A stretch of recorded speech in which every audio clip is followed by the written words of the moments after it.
करमपुर भरसा नापरकोट थाने की हद में 6 ॾींहं अॻु नामालूम हथियारबंदनि तां अगवा तलकोट हैरदीन जांगवानी वासी मोगी अब्दुल करीम जांगवानी के हद जी नापरकोट पुलिस बाज़ियाब न कराए सघी। मोगी जी बाज़ियाबी लाइ वारसनि पारां कुर्बान जांगवानी, कोड़ो जांगवानी, वही जांगवानी, खादिम जांगवानी ऐं ॿियनि जी अॻुवाणी में हथनि में पाक किताब खणी नापरकोट वेझो लूंडी शाकवट रोड ब्लॉक करे टायरनि खे बाहियूं ॾेई इंडस हाईवे ते धरणो हणी पुलिस खिलाफ़ सख़्त नारेबाज़ी कंदे मोगी जी तुर्त बाज़ियाबी जो मुतालबो पुर कयो वियो।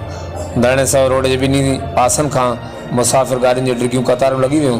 ॿिए तरफ़ SHO नापरकोट नफ़री साण करे धरणे वारे हंधि पहुतो मोगी मुज़ाहिरीन सां कामयाब ॻाल्हियूं करे रोड खोलराए ट्रैफिक खे वञणु ॾिनो। हर वक़्तु आगाहण लाइ ॾिसंदा रहो GTN वेब न्यूज़।